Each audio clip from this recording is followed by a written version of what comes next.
sa Rio, sa ikaapat na bahagi ng langit na matalo si Satan, siya itinapon dito sa kailaliman dito sa ating lugar.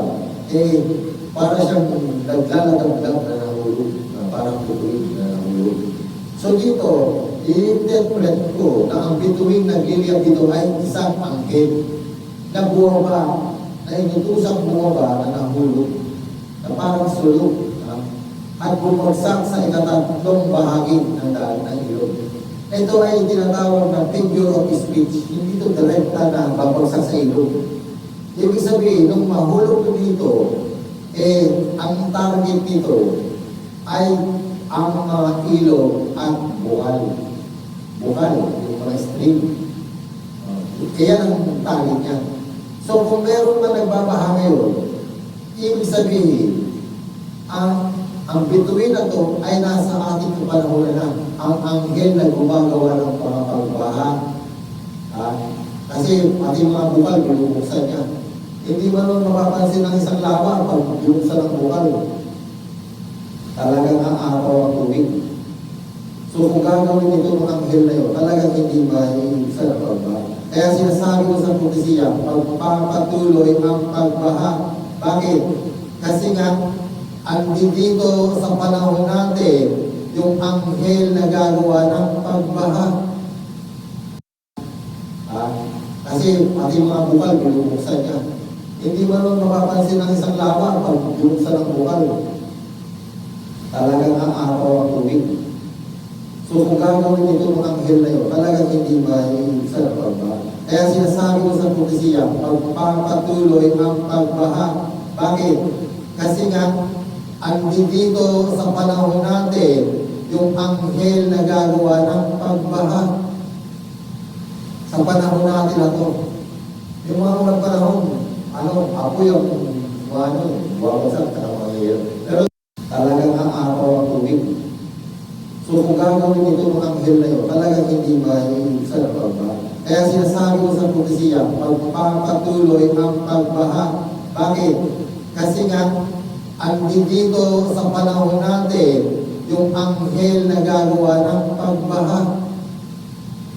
Sa panahon natin na to, yung mga unang panahon, ako yung wawasak ka ng mga ngayon. Pero ngayong kapanahon na natin, sinasabi, ang ilog at saka bukal ang apektado.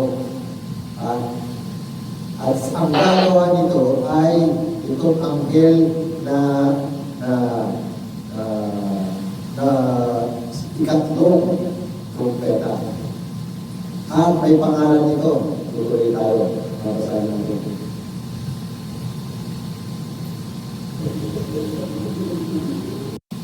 Bituin na yun. At ang bituin ay tinatawag ng kapatitan. Pumait ang ikatlong bahagi ng tubig. At maraming tao ang namatay. Tawag ng kapatitan. Pumait ang ikatlong bahagi ng tubig at maraming tao ang namatay pagkainom ito. So, ibig sabihin ito yung mga parang spiritual thing. Ibig sabihin itong bituin na ito, ang tawag sa kanya ay bituin ng kamailan. Pero may pangalan talaga ito, itong bituin na ito, mamaya. At marami raw tao ang namatay. At marami raw tao ang namatay. Dahil dito sa tubig, sa itong bahagi ng tubig. So, eto, kasi Tagalog, hindi naman ito ang halos conversion. Ibugan at mga stream sa ilalim ng pinsala. Basta ito ay anghel na siya magpipinsala ng mga kaibugan at mga stream sa ilalim ng mga lake o ano man yung mga stock na tubig na yan. Basta yung pipinsalain niya talaga ang tao. Na hindi na mapansin, basta akala lang, uulan lang, pero hindi nila alam. May anghel na nakikialam. Pero na hindi na mapansin. Basta akala lang, uulan lang, pero hindi nila alam. May anghel na nakikialam. Binibinsala ang tao. Sino mga tao? Ano nangyayari ito? Marami sa maraming lugar. So, kailangan tayo ay laging handa sa ating pag-Panginoon dahil may anghel na nakikialam sa mundo ngayon ng nagiging sanhi ng mga pagbaha.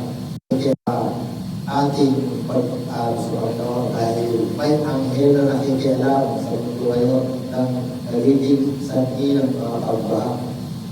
Hindi lang pagbaha, pati pesto sa tubig. Pati yung parang bitter ng tubig. Pag sinabing bitter, hindi sabihin na mapahig. Sabihin may something wrong na magiging suffering, kapahitan sa brain yan. Kahirapan, epekto ng tubig. Hindi sabihin na mapahig. Sabihin may something wrong na magiging suffering, kapahitan sa brain yan. Kahirapan, epekto ng tubig. So maraming tinatawag na could be an explanation sa bagay nito. Basta sa panahon natin ngayon, may anghel na nakikialam sa mga pagbaha. Kasi apektado yung mga ilog. Kaya daming ilog sa buong mundo. Baka sinasabi, 1/3, tatlong bahagi ng ilog. Hiwa-hiwalay ang ilog. Paano nangyayari magbabaha yan? O paano nangyayari? Ibig sabihin may nakikialam talaga. Bakit nagkakaroon ng mga matinding pagbaha? Ngayong kapanahonan natin, pagbaha yan. O paano nangyari? Ibig sabihin may nakikialam talaga. Bakit nagkakaroon ng mga matinding pagbaha? Ngayong kapanahonan natin. Kasi nga ito, umiiral ngayon itong kapahayagan na yung tinatawag ng bituin ng nahulog, yung tatlong propeta.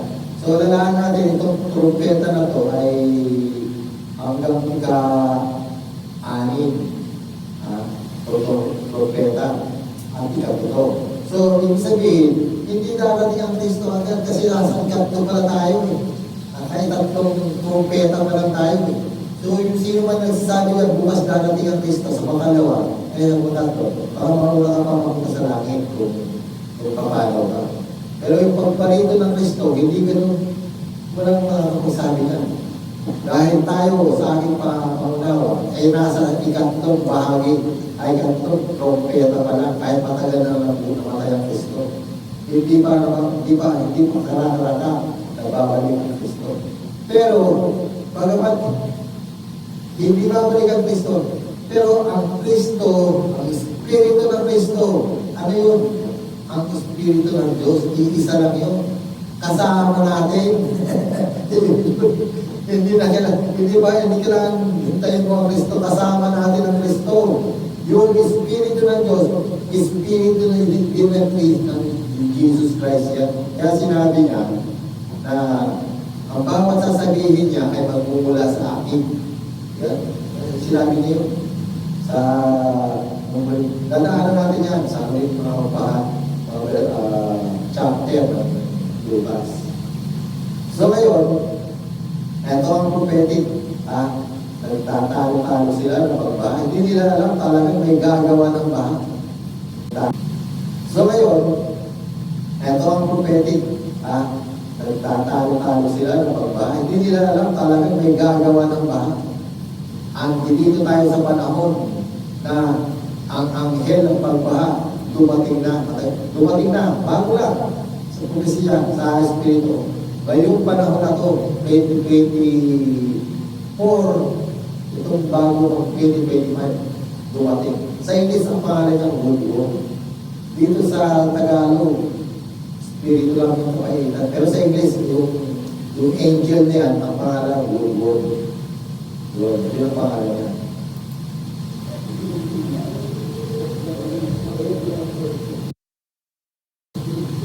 Ika-angel na to na may hawak ng katakan ng utos na kanyang bigyan ng pakikialam ang mga ilog at mga stream. Bukal yun, stream, spring, mga bukal. Yung bukas sa ilalim, tignan nyo yung mga humid sa ilalim. Pag yan nagkaroon ng tinatawag na butas na malaki, lumabas yan yung mga stream, katulad ng panahon ni Noah na bukal na lumabas yung mga tubig na po sa mga malalaking bukal. Ganyan ang gagawin yan. Babahain yan, para lang mabahaan niya yung isang lugar. Pwede mo lang ibahin lang para lang matupad niya ang nakasulat. Kaya yung mga sumasagana sa tubig, ginagawin ng China, ginagamit lake dam para masupuin yung mga sa ibaba, sa downstream. Ginagamit lake dam nila. Kakaipon nila, dahil kinokontrol nila tubig. Sila ngayon ang bumaba. Nagpapapay yung balak niya ng mga ipil. Sila ngayon ang super ba. So, basta may engine na sinasabi na may ilog o kanyang tatanggirin at saka spray. Yung tinatawag ng bituin na yun, tinabi lang ng bituin, pero yun ay reflection ng isang angel. Kasi, hindi naman niya katulad ni Jesus Christ na isang blink ng tatago yun sa Diyos, sa Espiritu ng Diyos. Kung si Jesus Christ darating, isang mata na sa harapan niya, hindi yan parang ang higit na lilipad pa. Pero ibang tinatawag ng power ng Jesus Christ. Diyos kasi yan si Jesus Christ. Ang angel, siyempre, ito, binigyan lang ng task na gumawa ng bagay kung sa mga ilog at saka mga street. Yung mga may utos sa kanila, hindi man sila kung dito sa earth, bibigyan nila ng pansin kung napakaliit na para tuparin lang ang mga naisulat. Kasi sabi ni Jesus Christ, mawawala ang langit at lupa, magdalaman. Pero ang mga salita ko, hindi mawawala yan. Yun ang pratay ng prophecy ni Jesus Christ. So mag-ingat tayo, kailangan buksan natin. Nakikita natin puro physical, pero mga bagay na kailangan natin, pero hindi yan magtatagal habang buhay. Kaya bigyan natin ng panahon ang sarili natin, ang iyong kaluluwa sa pagkakyan ng papapahan. So yun po natin tinatawag na prophetic na may connection sa Pahayag chapter 8 verse 9.